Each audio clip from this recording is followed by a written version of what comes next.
Tov, alors on va démarrer. Désolé pour le retard. Bezrat Hashem, on fera le shiur pour la Refoua Shlema de Ethan Emmanuel Ben Betty, qui est mon petit frère qui se fait opérer actuellement. Rien de grave, mais voilà, Bezrat Hashem, que tout se passe bien. Alors, il vient de démarrer Bidiouk maintenant. Voilà, comme quoi, on est synchro. Alors, Parashat Vaera. On est la deuxième paracha du Sefer Shemot. Et on va rappeler la fin de la paracha dernière pour essayer de comprendre le début de cette paracha. Donc à la fin de la paracha dernière, on rappelle que Moshe il a été missionné par Hachem. Hachem lui a dit vas-y, c'est le moment de délivrer le clan Israël, c'est le moment de la Géoula. Alors Moshe, il y a eu toute une discussion qu'on a déjà expliquée la semaine dernière. Finalement, il part pour appliquer ce que Hachem lui a dit. Il va voir les anciens d'Israël. Il s'identifie avec Pakot Pakati, le mot-clé. Tout le monde l'identifie bien comme le libérateur, comme le Mashiach. Et du coup, tout le monde va avec lui. Ils sont tous chauds. Ça y est, c'est la fin. On arrive, on va être enfin délivré. Baruch Hashem. Et à peine arrivé déjà devant Paro, là c'est la douche froide. Paro qui dit mais je sais pas de quoi tu me parles. Moi je connais pas d'Hachem. Tout ça, ça ne me concerne pas du tout. Et puis si finalement le clan Israël, il a en tête d'être délivré, ça veut dire qu'ils doivent quand même s'embêter. Donc on va leur rajouter du travail. On va plus leur fournir la matière première, la paille pour faire les briques, mais ils vont devoir aller même la paille, aller la chercher, etc. Et se débrouiller et faire autant. Et comme ça, Paro, il a endurci l'esclavage qui était déjà très dur. Et sur ça, Moshe, il comprend pas. Parce que Moshe, il a beaucoup insisté pour pas aller. Moshe, il voulait absolument pas être le Mashiach. Mais vraiment, c'est-à-dire qu'on on en a parlé, les femmes n'étaient pas la semaine dernière, mais on en a parlé, c'était l'objet du cours. Ce discours entre Moshe et Hachem, comment Moshe, il a insisté à 6 reprises pour ne pas aller et refuser la mission qui a été donnée. Et malgré tout, il y va. Et là, on a dit, il finit en échec cuisant. Et non seulement, donc le travail est endurci, évidemment, le clan Israël est très remonté contre Moshe. Ils disent, mais on était tellement mieux sans toi. C'est-à-dire que tu es venu pour nous délivrer, tu as alourdi notre travail, et c'est encore pire, c'est de pire en pire. Donc, il ne croyait plus du tout en lui. Et comment on finit la paracha? On finit la paracha avec Moshe qui a un discours très dur auprès d'Hachem. Il va voir Hachem, il lui dit Lama Reota la Amazé. Pourquoi tu fais du mal à ce peuple? Moshe, il arrive, imaginez-vous, devant Kosh Baruch Hu, qui lui a dit on va préparer une sortie d'Égypte incroyable, on va préparer des miracles, on va aller chercher la Torah, on va aller rentrer en Israël. Il lui donne tout le programme, et après ça, Moshe, à peine, il y a déjà un gros problème, mais elle est où la Emouna de Moshe? Il n'a pas d'Emouna, Moshe? Que Hachem, il peut tout faire, que ça fait partie du plan divin, et tout ce qu'on nous raconte toute la journée, quand ça va mal, Emouna, Bitachon. Et on parle de Moshe Rabbeinu, et on parle d'un homme de 80 ans. Donc c'est pas un jeune homme, c'est quelqu'un qui connaît la vie, qui est mature, c'est pas quelqu'un qui est dans la fougue et qui peut sortir des choses qu'il pense pas. Donc comment Moshe Rabbeinu il arrive et il dit ça à Hachem? Et tout de suite Hachem, dans le début de notre paracha, il se met en colère contre Moshe. C'est pas la première fois, il s'était déjà mis en colère contre lui lorsque Moshe avait refusé sa shlichut, sa mission.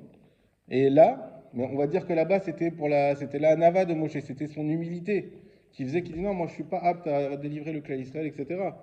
Mais là, il s'énerve contre Hachem, et Hachem s'énerve, au point que les Chachamim nous disent, il est écrit dans le premier passouk de la paracha, Vaïdaber Elohim el Moshe, Vayomer Ela Vani Adonai. On sait que le Zohar nous dévoile qu'il y a des mots qui parlent, qui montrent un visage dur d'Akadosh Baruch Hu, qui montre ce qu'on appelle la Midat Hadin. Dans le langage du Zohar, la Midat Hadin, c'est comme une facette d'Akadosh Baruch Hu qui serait presque indépendante. On dirait, parce que quand on présente Hachem, les différentes facettes d'Hachem, en réalité, pour que l'homme comprenne, nous, on ne peut pas comprendre une personne qui est à la fois énervée et heureuse et contente. Ça ne marche pas sur une même personne. Sinon, on va dire qu'il a un problème mental. Donc, s'il a un côté content, un côté pas content, on va dire qu'il est bipolaire. Mais Hachem, comme il n'a pas d'état d'âme en réalité, parce qu'Hachem, il n'est pas dépendant d'humeur.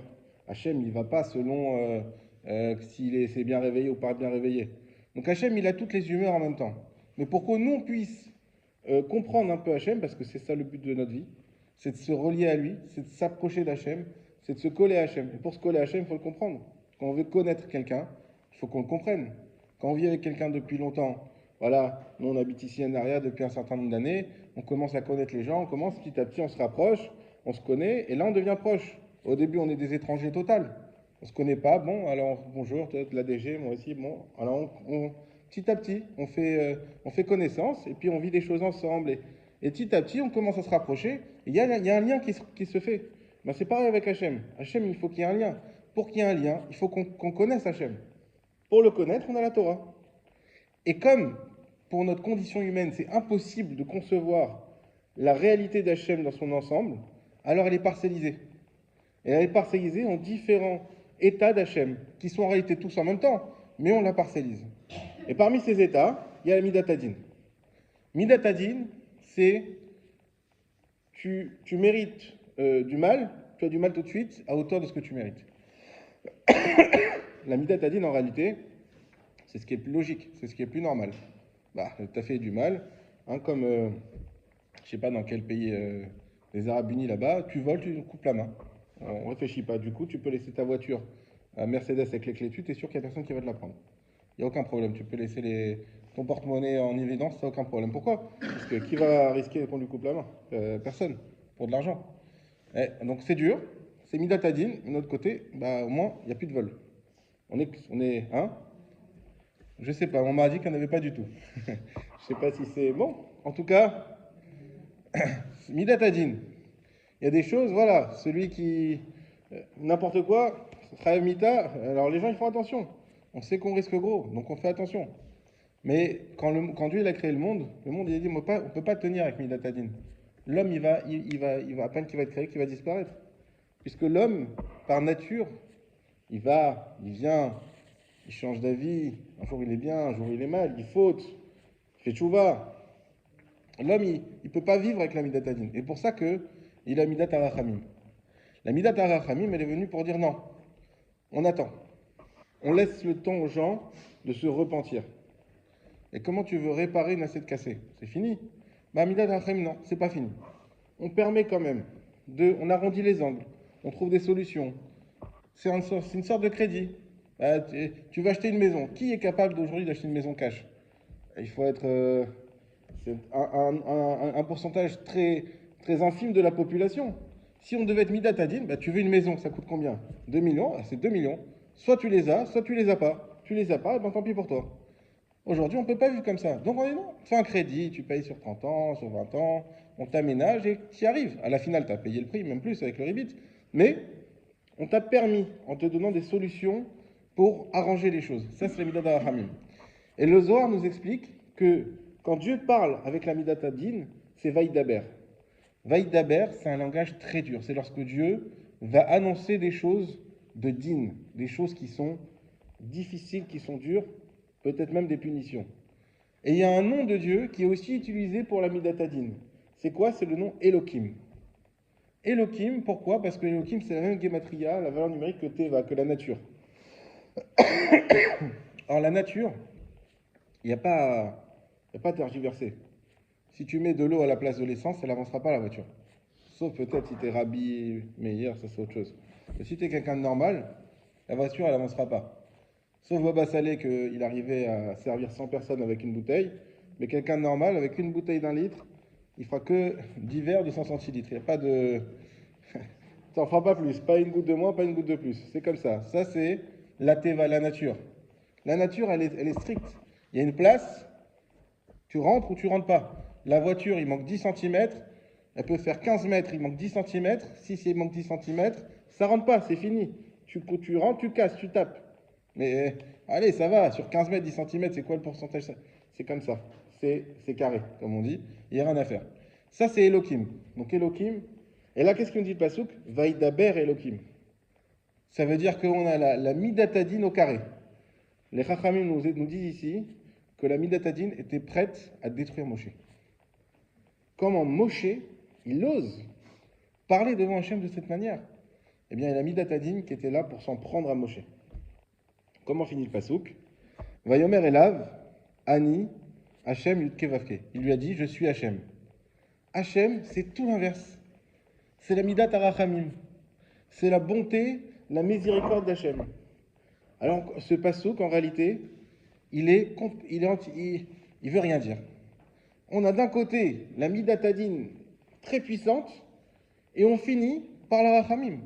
Et qu'est-ce qui se passe ici? C'est quoi? Quelle est l'humeur d'Hachem? Alors, si on voit la suite, qu'est-ce qu'il dit à Kadosh Baruch Hu? Il dit à Moshe, mais Moshe, de quel droit, toi, tu viens, et tu viens me reprocher que j'ai pas tout de suite accompli ma promesse? Il dit, moi, quel Shaddai, Nodati les Abraham, Israël et Yaakov. Moi, je me suis fait savoir auprès d'Abraham, Israël et Yaakov, et Yaakov par le nom Shakai, Shin, Dalet, Yud. C'est quoi le nom Shin, Dalet, Yud? C'est lorsque Hachem il fait des promesses, mais qu'il n'accomplit pas. Non pas qu'il les accomplit pas du tout, mais qu'il les accomplira plus tard, dans la génération à venir.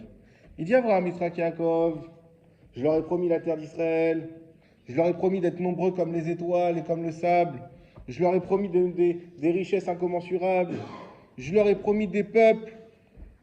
Et qu'est-ce qu'ils ont eu? Mais rien du tout.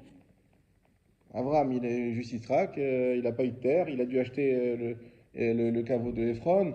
Yitzhak, il était vagabond dans la terre d'Israël, il s'est fait attaquer. Yaakov, sa vie, tellement elle était dure que la première fois que Paro il a dit, oh là là, qu'est-ce qui t'est arrivé à toi? Il a dit, non, j'ai une vie insupportable. Mais c'est pas les promesses. En réalité, bien sûr que les promesses sont arrivées. Aujourd'hui, il y a un peuple qui vient de ces trois personnages. Donc, la terre, elle est là. Et on l'a conquis avec Yahushua. Donc, les promesses, elles sont arrivées. Mais bien plus tard. Et Dieu, il dit à Moshe, mais attends, mais pour qui tu te prends? Abraham, Israël et Yaakov, ils n'ont jamais rien dit. On regarde tout le texte avec tout ce qu'ils ont souffert. Ils ne sont jamais dit à Dieu, mais Dieu, elle est où ta promesse? Tu m'as promis mondes et merveilles et je souffre toute la journée. Elle est où ta promesse, Hachem? Jamais ils ont dit ça. Et toi, Moshe, à peine une minute, un problème, et tu dis tout de suite ça? Pour qui tu te prends? Mais quand même, on ne comprend pas pourquoi Vayomer Hachem, Vayomer Elav, Ani Hachem. Il lui dit, je suis Hachem. Pourquoi? On dirait quelque part que comme si Hachem, il est dur, mais qu'en réalité, il est content. Ça fait penser des fois à la meilleure éducation qu'on puisse faire, c'est quand on engueule un enfant, mais qu'en réalité, on le fait par amour. Ça, on ne le fait pas avec la colère. On sait très bien qu'il y a deux façons d'engueuler un enfant. On l'engueule. Alors, ce que je dis, je ne dis pas que j'y arrive, qu'on soit clair, mais des fois, l'enfant, il nous énerve. Il est insupportable. Et ça montre la colère. Et donc, quand on l'engueule, c'est une sorte de vengeance. On exprime notre colère. On se lâche, on se vide sur l'enfant. Bon, évidemment, il faut faire attention. Et combien c'est arrivé? Mon grand-père, il me racontait qu'à l'époque, des fois, Dieu préserve des enfants qui s'étaient handicapés parce que les parents, ils ont été trop durs, qu'ils les ont frappés trop fort. Et c'est arrivé à un des oncles. Comme ça, que son père, il a frappé trop fort. Alors, à l'époque, c'était avec les ceintures et tout, donc c'était autre chose. Aujourd'hui, au Hachem, on a calmé le jeu, mais quand même, ça veut dire comment t'engueules ton enfant? C'est la colère ou non? Tu le fais, au fond de toi, bon, c'est high level dans l'éducation, au fond de toi, tu es serein, tu es tranquille, tu souffles, hein, presque tu vas faire les chemichoud avant, et après, tu regardes, visage sévère, mais à l'intérieur, tu es tranquille, et là, la trecha, ou ça dépend, bon, la trecha, il faut toujours un petit peu, pas toujours, mais de temps en temps, quand c'est grave, oui. Pourquoi la trecha? Pour qu'ils se souviennent qu'il ne faut pas le faire. Alors, on va pas mettre. Mais il faut bien l'éduquer. Il y a écrit, Shlomo, il dit le parent qui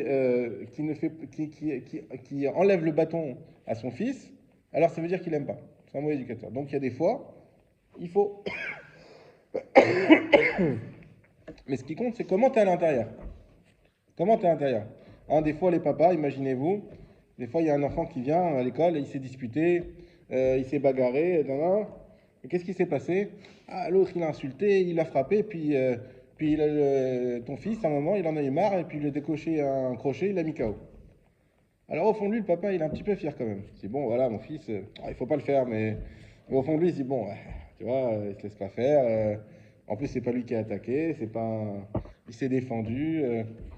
Donc c'est un peu ça. On a l'impression qu'Hachem, quelque part, il y a quelque chose qu'il voit chez Moshe qui lui fait plaisir. Il faut comprendre qu'est-ce que c'est. C'est quoi le message qu'Hachem il donne à Moshe ici? Alors, il faut savoir, les Chachamim nous disent, qu'est-ce qui a sauvé Moshe? Pourquoi il n'a pas été exterminé sur place? C'est parce que toute la kavana de Moshe, c'est uniquement l'amour du clan Israël. Moshe, il avait un amour du clan Israël, et bien sûr qu'on va le voir tout au fil des parachutes qui vont continuer jusqu'à la fin du Sefer Devarim, un amour qui était tellement grand qu'il était capable même de s'insurger contre Akadosh Baruch Hu. Son amour du clan Israël, peut-être même, il dépassait celui qu'il avait pour Hachem. Il avait un amour incroyable pour le clan Israël. Il n'a pas supporté de voir, et on l'avait déjà vu dans la paracha dernière, il ne supportait pas de voir la souffrance du clan Israël. Et là, il voit que ça vient d'Hachem.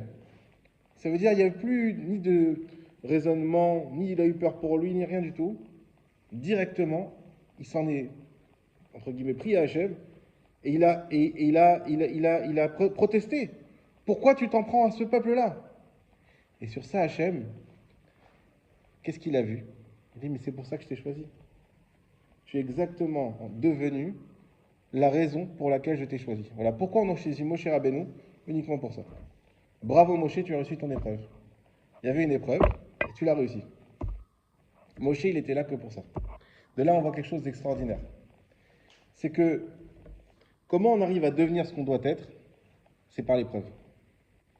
Nous, l'épreuve, des fois, on voit ça comme quelque chose qu'on traîne derrière, qu'on doit passer, qu'on doit affronter.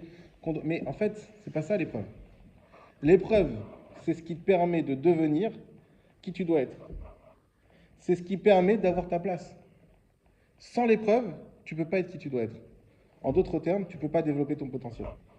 La seule manière, d'ailleurs, dans le rôle, quand on parle d'épreuves, on parle des examens, les épreuves du bac.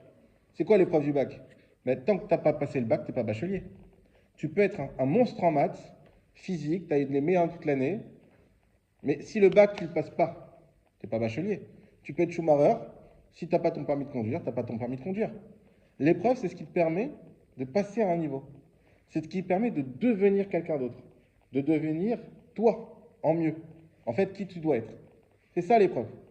Et donc Moshe ici, il passe une épreuve, il devient qui il doit être. Qui? Le défenseur qui n'a jamais eu, qui n'y aura jamais comme lui du clan Israël. Et il n'y a que lui qui est capable de mener le clan Israël pendant 40 ans dans le désert jusqu'à arriver en terre d'Israël. Sinon, il n'y aurait plus de clan Israël. Donc Moshe, c'est vrai que il manque de respect un petit peu à Hachem, et pour ça, il y avait le Vaïdaber Elohim qui était nécessaire de montrer, mais d'un autre côté, Moshe Rabbeinu, il a fait exactement ce qu'il devait faire. Et c'est pour ça, Ani Hachem, je suis fier de toi, Moshe. Je suis fier de toi parce que tu as exactement réagi comme il fallait. En réalité, tout ça n'est qu'une mise en scène pour permettre à Moshe d'atteindre le niveau du Mashiach. Avant ça, Moshe, il n'a pas le niveau du Mashiach. Là, il devient le Mashiach. Incroyable. Encore plus que ça. La seule manière d'arriver à être un libérateur, c'est qu'il faut être soi-même libre. Si nous-mêmes, on n'est pas libre, on ne peut pas libérer les autres. C'est un principe comme ça. Tu peux pas, on dit dans la Kol Israël, Arevim Zelazé. Tout Israël, ils sont Arevim, mélangés. Qu'est-ce que ça veut dire mélangés? Ils sont les garants les uns des autres. De là, on a une halakha. Si je fais une bracha, par exemple, je fais le kiddush, et que je pense à quitter quelqu'un et que ce quelqu'un pense à s'acquitter, eh bien, je peux la quitter. Et comme ça sera considéré comme si lui, il avait fait le kiddush. Ben, c'est pas normal, lui, il n'a pas fait le kiddush, il a juste écouté. Il n'a rien dit, il a juste dit Amen. Ben, malgré tout, Kol Israël Arevim Zelazé. C'est un principe. Qu'est-ce que ça veut dire? Ça veut dire aussi que pour que je puisse la quitter, il faut que moi-même j'ai une obligation du kiddush. Si moi, je n'ai pas l'obligation du kiddush, je suis un katan, j'ai 12 ans, donc je n'ai pas l'obligation du kiddush. Est-ce que je peux acquitter mon père ou ma mère qui ne savent pas lire, par exemple? Impossible. Pourquoi? Ben moi, je n'ai pas l'obligation, je ne suis pas bar mitzvah. Eux, ils ont l'obligation. Quand l'Israël a Revim Zelazé, il faut qu'on soit le même niveau d'obligation. Eh bien, c'est pareil. Moshe Rabbeinu, il est là pour libérer. Mais comment voulez-vous qu'il libère si lui-même, il n'est pas libre? Ça veut dire quoi, libre? Libre, ça veut dire à sa place. Être capable d'occuper la place qu'on doit avoir dans ce monde. La seule manière de se sentir libre dans ce monde, c'est d'être capable, en dehors de toutes les contingences, d'occuper son rôle. Lorsqu'une personne, elle occupe le rôle pour lequel elle a été créée, elle est dans la liberté la plus totale et aussi dans l'osmose avec elle-même et donc dans la joie la plus totale. Et ça, c'est ce que Moshe, il accepte. Et des fois, nous, dans notre vie, on a du mal à prendre notre place. Pourquoi? Parce qu'on n'est pas en adéquation avec les événements. Des fois, on n'accepte pas les événements. Nous, quand on a fait l'ALIA, il y avait Eli, pour ceux qui le connaissent, il nous avait raconté quelque chose. Tout le monde disait, c'est dur l'ALIA et tout, la langue, les machins, l'administratif et tout. Il dit, vous savez qu'à l'armée, lorsqu'on a une personne qui est fatiguée, on voit qu'il traîne dans une course ou dans une mission, alors qu'est-ce qu'on lui dit? On lui dit, va derrière et va pousser les derniers pour les aider à avancer. Je dis, mais c'est bizarre parce que si tu es fatigué, déjà toi-même tu ne te supportes pas, tu vas aller aider des autres. Parce qu'en réalité, il y a cette situation-là, des fois, où toi-même, mentalement, en réalité, tu n'acceptes pas ta situation et donc tu n'es pas capable de développer ton potentiel. En allant aider les autres, et en voyant d'autres qui souffrent comme toi, tu vas réussir à comprendre mieux ce que tu dois faire et là tu vas pouvoir débloquer les choses. C'est ce qu'on appelle une politique d'efficacité. Alors il ne faut pas qu'on se confonde ça avec l'épuisement, parce qu'aussi il faut faire attention à connaître nos limites, c'est très important. Mais la plupart du temps, le fait qu'on ne se sente pas capable de faire des choses, alors qu'on doit les faire, ce qui veut dire que c'est notre mission, ce qui veut dire qu'on a été créé pour ça, parce que comme on sait que chaque homme il doit se dire chaque jour, Bishvili Nivra Olam, pour moi il a été créé le monde. C'est pas une sorte de gava de dire ça, c'est une sorte de responsabilité. Si c'est pour moi que le monde a été créé, donc ce que je dois faire, c'est très important que je le fasse. Et quand je le fais, je dois faire comme une mission sainte. Je dois le faire comme une volonté d'Hachem. Et quand je suis en train de faire la volonté d'Hachem, en réalité, je peux développer toutes mes capacités. Et quand je crois que je suis fatigué, que c'est déjà trop, etc., et c'est parce que mentalement, je ne me rends pas compte de ce que je suis en train de faire. Ça me fait penser aux soldats. Les soldats, quand ils vont, qui dorment 3 heures par nuit, qui dorment dans la boue, alors que c'est des gens qui sont la bourgeoisie israélienne, qui viennent de toutes les startups, etc. Ils ont 30-40 ans, ils ont une très belle vie, ils dorment dans des très bons lits, ils ne supportent pas l'eau froide comme tout le monde. Sauf que là, d'un coup, ils se lavent avec des gouttes d'eau qui tombent des barricanes. Ils boivent de l'eau sableuse, ils mangent des trucs de thon quand il y a à manger. D'un coup, ils se sont transformés en Rambo. Mais qu'est-ce qui se passe? Ils sont comme nous. Ça aurait pu être nous. Mais parce que là, ils se rendent compte de la mission. Il n'y a plus de... On réfléchit plus à tout ça. Ça me fait penser aussi aux médecins quand on était pendant le Covid. On les applaudissait à 20h. Vous vous rendez compte ce qu'ils ont vécu? Séparés de leur famille, ils ont dû vivre j'imagine, des heures pas possibles aux hôpitaux, la course, le danger. Mais comment ils ont fait pour supporter ça? C'était des gens, des médecins normaux à la base, qui vivent comme tout le monde. Et d'un coup, ils ont dû se transformer en super-héros. Parce que la mission, elle est tellement grande. Parce que tu vis ça d'une intériorité tellement profonde. Et tu vois l'urgence de la situation, tu vois la gravité du moment, mais tu prends c'est fini, il n'y a plus de fatigue, il n'y a plus rien qui t'arrête. Tu as une motivation qui te permet de déplacer les murs. Et ben c'est ça qu'on doit avoir dans notre vie de tous les jours. C'est difficile. Mais chaque matin, comme on dit Kastini dans le Shulchan Aruch, chaque matin, il faut se réveiller comme un lion. Ça veut dire quoi comme un lion? Shulchan Aruch, c'est pas un livre de Moussard, de morale, c'est un livre de halakha. Il commence dans les premières halakha du Shulchan Aruch, chaque matin, Kéharié. Tu dois te laver comme un lion. Pourquoi comme un lion? Bah, tranquille, je peux me lever comme un chat. Pourquoi, non, chaque matin, c'est un cadeau d'Hachem. Qui sait combien de matins il a? Et chaque matin, tu as une mission à faire. Et cette mission-là, si tu ne la fais pas, le monde, il n'aurait pas valu d'être créé. Donc chaque matin, tu dois être capable. Et cette mission, alors, on parle de guerre, on parle de Covid, ça c'est des choses. Mais ta mission, c'est peut-être juste d'amener tes enfants à l'école, d'aider ta femme, de guérir des patients, de vendre des pains au chocolat pour les enfants qui vont les rendre heureux. Ça peut être n'importe quoi. Mais ce que tu vas faire, ce qui va tout changer, c'est ta kavana. Lorsque ta kavana, c'est de faire la mission d'Hachem, lorsque ta kavana, c'est de donner le meilleur de toi-même pour les autres, sans être bloqué par une chose qui nous bloque à tous, c'est notre égoïsme. Notre égoïsme et notre recherche du bonheur, mais par le mauvais chemin, elle nous bloque à tous. Pourquoi? Parce qu'on a toujours peur d'en faire trop pour les autres. On a toujours peur de se faire avoir, on a toujours peur de peut-être trop donner et de manquer à cause de ça. Et donc dès qu'il va y avoir, dans n'importe quelle interaction de notre vie, il y a toujours cette ambiguïté, combien je vais donner, mais combien je vais attention de retenir. Parce que l'autre, il est encore plus égoïste que moi, donc si je donne trop, il va aller chercher le bras entier. Donc je fais attention à ça. Et ça, c'est ce qui malheureusement qui bloque des fois dans nos relations, et ce qui empêche à notre société et à notre Keïla, en particulier, de devenir la meilleure qu'elle soit et de brillante. Pourquoi? Parce qu'on a toujours peur que l'autre, et parce que effectivement, ça arrive, qu'on tombe sur des mauvaises personnes qui font des fois du mal. Donc on est obligé de se protéger. Mais cette protection nécessaire, on revient à l'exemple du début qui coupe le bras, mais s'il y avait un détecteur de mauvaises personnes et qu'on les mettrait de côté, ça serait facile et on pourrait vivre avec les... Et le problème en réalité, c'est qu'on est tous un petit peu aussi des mauvaises personnes. Et c'est ça le but. C'est ça le but, c'est quoi? C'est de réussir à métaer. Métaer, c'est purifier. Et comment on peut purifier? Déjà en se purifiant à soi.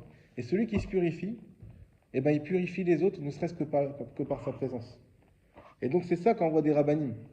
Quand on voit des rabbinim, on dit ah, j'ai vu Rabbi David, son visage, ça m'a fait du bien. La dernière fois, on était le voir nous, il y a 10 jours. Et tu voyais tous ceux qui sortaient avec un sourire. Alors tu le voyais 5 secondes. Hein. Un sourire, et le Rav, il avait un sourire, et il donnait et j'étais avec mon fils. Pourtant, il n'est pas forcément, il est jeune, il n'est pas avec les rabbins, machin. Et il est sorti ravi. Il est sorti avec des forces. Pourquoi? Parce que tu vois le visage du Rav, comme lui il est métaère, il t'aide. Quand tu vas voir des rabbinim, quand tu vas à Shiur Torah, quand tu vas à Shiur Torah, si tu sors pas avec la banane, c'est qu'il y a un problème. Parce que la Torah, c'est quoi? C'est la connaissance d'Hachem qu'on a expliqué. C'est l'émanation d'Hachem. Donc quand tu sors et que tu te connectes à Akash Borou, tu dois sortir super heureux, tu dois sortir bien, tu dois sortir encore mieux, encore meilleur qu'avant. Et c'est ça Moshe. Et l'inverse de Moshe, c'est quoi? C'est Paro. Pourquoi? Parce que Paro, on pose tout le monde pose la question. Paro, il n'a fait que sa mission. Déjà, Hachem, il avait dit à Abraham, il a dit pendant 400 ans, tes enfants, ils seront en esclavage. Donc c'est prévu depuis Abraham. Paro, à ce moment-là, il n'est même pas né. Le Paro qui est dans notre paracha n'est pas né à ce moment-là. Et Dieu a dit à Moshe, je vais t'envoyer, et sache que Paro, je vais lui endurcir le cœur. C'est-à-dire que non seulement Paro, il n'a fait que ce que Dieu avait voulu, c'est-à-dire mettre le peuple juif en esclavage, les Hébreux à l'époque, et en plus, c'est même pas de sa faute s'il refuse de le libérer à chaque fois, puisque c'est simplement Dieu qui manipule son esprit. Donc qu'est-ce qu'on peut lui rapprocher à ce pauvre Paro? Eh bien, en réalité, ce qu'on peut lui reprocher, c'est exactement ce qu'on va reprocher aux peuples qui vont se révéler à la fin des temps. Il y a écrit dans la Gemara, Vodazara, c'est écrit qu'à la fin des temps, quand le Mashiach il va se dévoiler, et que là, il n'y aura plus... aujourd'hui, la seule chose qui ternit le monde, c'est le mensonge. Et comme on l'a dit, il n'y a pas des détecteurs pour savoir qui pense quoi, et qu'est-ce qui est vrai, qu'est-ce qui est faux, tout est mélangé. D'ailleurs, depuis qu'on a consommé, que Adam il a consommé le fruit défendu, c'est exactement ça qui s'est passé, il a mélangé le bien et le mal. Avant, il y avait déjà du mal qui existait, avant qu'il mange. La preuve, il y a eu le serpent. Mais c'était quelque chose d'extérieur.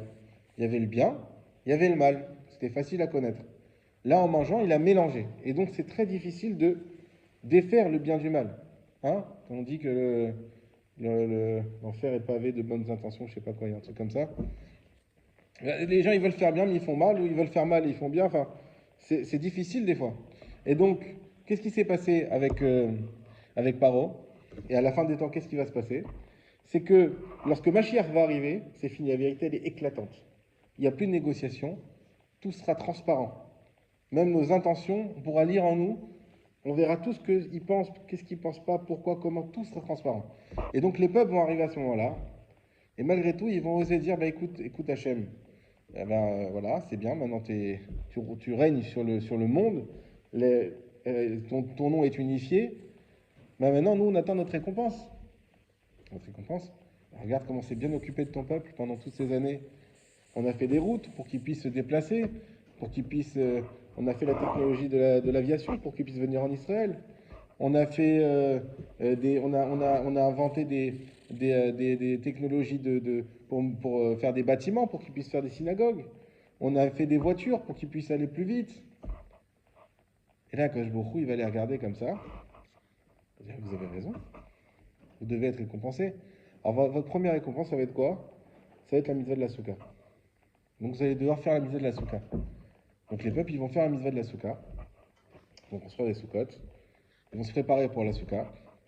Là, à ce moment-là, Dieu il va sortir un soleil très très fort. Ils vont avoir très chaud, ils ne vont pas supporter. Ils vont donner un coup de pied dans la souka et ils vont s'en aller. Et sur ça, Dieu va leur dire, vous voyez bien qu'en réalité, ce que vous avez dit, c'était faux.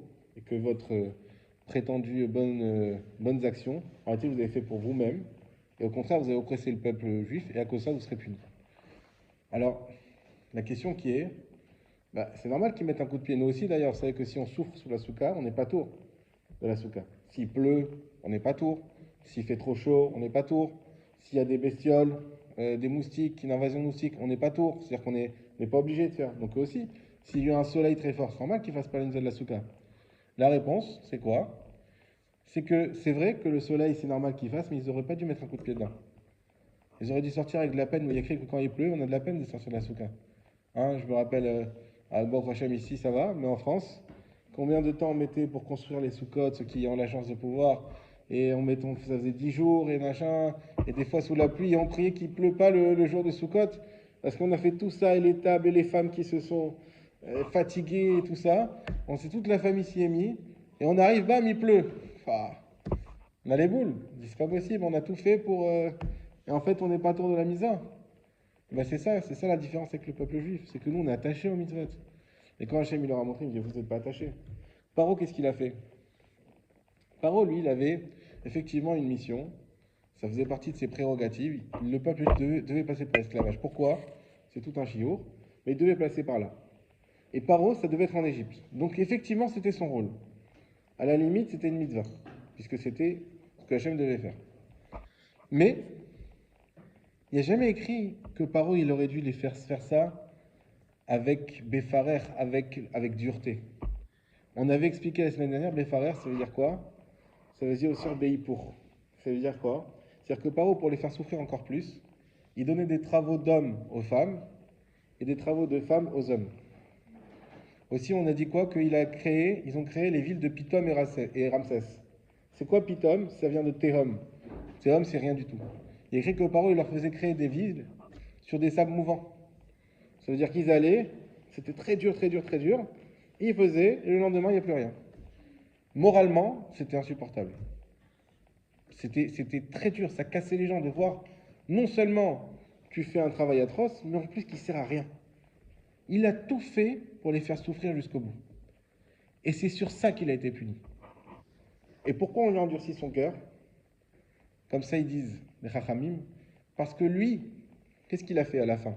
Il leur a fait faire un travail impossible, c'est-à-dire de faire autant de production sans la paille qu'il faisait avec la paille.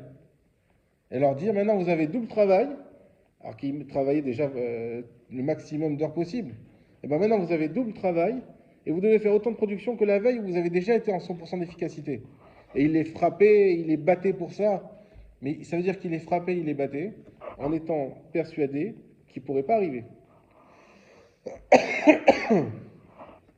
Encore quand il frappait avant, comme on frappe des esclaves, pour les pousser à aller encore plus vite et faire plus. Derrière, c'est atroce, c'est méchant, mais il y a au moins un objectif de productivité. Mais quand tu fais ça, sachant que c'est impossible, c'est une méchanceté pure. C'est-à-dire que Hachem, il a dit comme ça, toi, tu les as battus en sachant qu'ils ne pouvaient pas arriver, moi, je vais te battre en sachant que tu ne pourras pas y arriver. Mida, Keneged Mida. C'est-à-dire que je vais t'envoyer des plaies, et je vais t'envoyer des choses atroces, et je sais très bien que tu ne pourras pas dire oui. Si même tu veux dire oui, il sort non.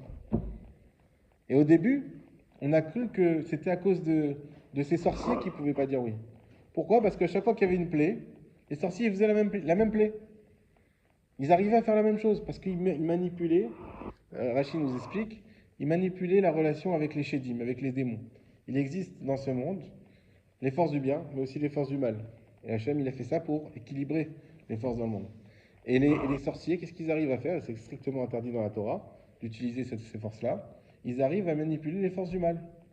D'ailleurs, on sait que les Chachamim aussi, ils savaient manipuler les forces du mal. Pourquoi? Parce que s'il y a quelqu'un qui est accusé de sorcellerie, qui va pouvoir le juger s'il est sorcier ou pas? Forcément un autre sorcier. quelqu'un qui connaît rien à la sorcellerie. Il ne pourra pas savoir si c'est de la sorcellerie ou si c'est juste un bon magicien. Alors pour ça, les Chachamim, ils étaient obligés d'apprendre. Ils étaient experts en sorcellerie, non pas pour l'utiliser, mais pour pouvoir juger les sorciers qui seraient accusés. Et donc ces Khartoumim là de Paro, ils arrivaient à faire des choses incroyables. Ils ont réussi à transformer de l'eau en sang. Ils ont réussi à passer des bateaux en serpents. Ils ont réussi plein de choses, jusqu'à un moment donné, où ils n'ont plus réussi. C'est quoi? C'est la plaie d'époux. Quand il y a appelé d'époux, qu'est-ce qu'ils ont dit? Etzba Elohim Hi. Ça, c'est le doigt de Dieu. Ça, c'est sans aucune possibilité d'autre que ce soit le doigt de Dieu. Pourquoi? Parce qu'on sait que la sorcellerie n'atteint pas ce qui est plus petit qu'un grain d'orge. Si c'est plus petit qu'un grain d'orge, il n'y a pas d'emprise de la sorcellerie. Or, l'époux, c'était comment? C'était de la poussière qui a été transformée en poux. Donc c'était minuscule. Et sur ça, on a dit Ezba Elohim. Et sur ça, malgré le fait que jusqu'à présent, les Khartoumés, ils faisaient la même chose, les sorciers, ils faisaient la même chose que Moshe. Et Paro, à chaque fois, il se renforçait son cœur en disant: Ah, Moshe, je crois que c'était ce que tu faisais, c'était incroyable, mais en fait, c'est les sorciers. Et à chaque fois, il y avait ça, mais à la fin, on voit que même quand au point même qu'elle appelait de Shechin des ulcères, les sorciers ne pouvaient même plus se présenter devant Moshe, tellement ils étaient en souffrance, parce qu'ils étaient très atteints. Donc non seulement ils ne pouvaient plus reproduire, mais en plus ils étaient eux-mêmes très atteints, et Paro il est resté à avoir un cœur solide, à dire non, on ne libère pas. D'où il a sorti cette force? C'est parce qu'il n'avait pas le choix, parce qu'Hachem il a manipulé son esprit jusqu'au bout. Il nous reste quelques minutes, je vais parler un tout petit sujet à part ça. C'est quand on lit la paracha, donc au tout début de la paracha, on a ce dialogue entre Moshe Rabbeinu et Akash Bokhu, jusqu'à qu'Hachem, comme on a vu, le dit finalement, retourne voir Paro. Et tout d'un coup, on a une interruption. On nous parle des fils de Reuven, Shimon et Lévi. Et puis ensuite, donc on a une quinzaine, vingtaine de pasouks. Et puis ensuite, on reprend le dernier pasouk qu'on avait laissé de côté, qu'on avait laissé au début de l'histoire, à la fin de l'histoire. On retrouve pratiquement le même pasouk. Et il y a la fin où on explique comment Moshe s'est représenté devant Paro. Puis finalement, il y a eu les 7 premières plaies. Donc dans notre paracha, il y a les 7 premières plaies qui sont arrivées. Et donc on pose la question, mais pourquoi tout d'un coup, on a mis au milieu aucun rapport en disant tous les fils de Reuven, de Shimon, de Lévi? En réalité, les Kharim nous explique qu'il fallait retracer tout ce qu'on appelle le Yechus, c'est-à-dire la filiation de Moshe et Aaron. Et pour ça, comme Lévi c'est le troisième, donc on a fait aussi Reuven par Kavod, on a fait aussi Shimon, et puis ensuite on a fait Lévi, et ensuite on a eu Moshe et Aaron. Et les Chachamim expliquent également que c'était important aussi de montrer que Reuven, Shimon et Lévi, ils ont quand même pu prospérer. Pourquoi? Parce que si vous vous rappelez, il y a quelques semaines, on avait fait le cours où Yaakov il avait béni Reuven, Shimon et Lévi, et c'était des bénédictions qui étaient plutôt hard, plutôt difficiles. On aurait pu croire que ça aurait pu se passer pour eux à l'avenir. Non, on voit qu'ils ont pu prospérer. Mais pourquoi avoir besoin de rappeler la filiation de Moshe et Aaron? Comme ça nous disent les Chachamim, et moi c'est des choses que j'ai lues dans les livres d'histoire. Donc combien les Chachamim ils ont vu ça avec intelligence? C'est que les Umot Haolam, les peuples du monde, viendront à dire que Moshe et Aaron ne sont pas des juifs. C'est pas des juifs. Vous savez pourquoi c'est pas des juifs? Ils vont faire un raisonnement simple. Ils vont dire, si déjà les Égyptiens ils étaient tellement puissants, ils ont tellement asservi le clan Israël qu'ils pouvaient les obliger à faire des travaux, etc., sans aucune limite. Donc un asservissement profond. Mais c'est sûr qu'il y a eu des mariages et des trucs et des choses pas belles. Et c'est sûr que tout ce peuple-là dont on parle, en réalité, c'est un mélange de peuples. C'est pas un peuple d'Abraham, on ne parle pas d'Yérous. En réalité, c'est un peuple qui a été d'esclaves recomposés, qui s'est mis ensemble et qui sont révoltés contre les Égyptiens. Et pour parer déjà à ça, la Torah nous dit dans une seconde, sache que Moshe et Aaron, on te fait toute la filiation jusqu'à Yaakov Avinu. Que tu sois bien conscient que tous, et on fait ça sur chacun des enfants, depuis Reuven, Shimon et Lévi. Reuven, Shimon, par Kavod, comme on l'a expliqué, et surtout Lévi pour arriver à Moshe Aaron, pour dire, sachez que eux, ce sont des juifs à 100%. Et ça, c'est des fois ce que viennent nous dire les peuples. Quand ils ne savent plus quoi dire, de toute façon, mais vous n'êtes pas juif. Vous venez d'où? D'où tu sais d'où tu viens? Alors on a aujourd'hui les Ktubot. C'est ça l'importance des Ktubot. Vous savez, à l'époque, chez les Marocains, dans la Ktuba, ils remontaient le plus possible. Vous allez avoir des Ktubot immenses, avec tout ce qu'on appelle le Yehou, c'est toute la filiation, avec tous les parents, pour arriver, et comme ça, on sait, il y a des familles, on sait que c'est par exemple, c'est la famille de Rambam. Il y a des familles du côté de ma grand-mère, de ma mère, on sait, à Ben Danan, on sait que ça vient du Rambam. Et comment ils peuvent savoir? C'est des millénaires. Mais parce qu'ils ont des filiations comme ça établies. Et ça, c'est le Yehous. C'est très important le Yehous. Et aujourd'hui, au Hachem, que tout est informatisé, c'est beaucoup plus simple. Mais la Ktuba, elle vient pour renforcer ça. Et ça, c'est la fierté du peuple juif. D'être capable d'avoir un Yehous et de dire non. Venez pas nous raconter qu'on est un peuple qui s'est créé tout seul. Venez pas dire ces bêtises-là. En réalité, on a été bien un peuple uni. Par rapport je voudrais finir le shiur. Je prends 5 minutes de plus, comme on a commencé 5 minutes plus tard. Bon, il y avait d'autres choses à dire sur toutes les plaies, mais peut-être dire juste un petit mot ou deux. Qu'est-ce qu'on peut apprendre des plaies? Qu'on peut apprendre des plaies. La première plaie, on sait que c'est le sang, c'est que Ujbourou, il a voulu frapper la Vodazara. Parce que le Nil, qui était la source de toute la Parnassa, puisque c'est là où il y avait l'eau et qu'il n'y avait pas de pluie en Égypte, toute la Parnassa venait du Nil, donc ils avaient un culte du Nil, et pour ça, Dieu il a frappé tout de suite le Nil. On voit quoi? Que Moshe, il a frappé ni le Nil, ni les grenouilles, qui sont venues juste après, donc qui venaient du Nil aussi, ni les poux, qui sont venus de la poussière. Les Chachamim disent pourquoi c'est Aaron qui a fait ces trois plaies. Eh bien parce que Moshe, il a été sauvé du Nil quand il était enfant, et il a été aussi sauvé par la terre. Quand il a été sauvé par la terre, quand il a tué l'Égyptien, donc bien avant, la terre s'est miraculeusement ouverte pour ensevelir l'Égyptien.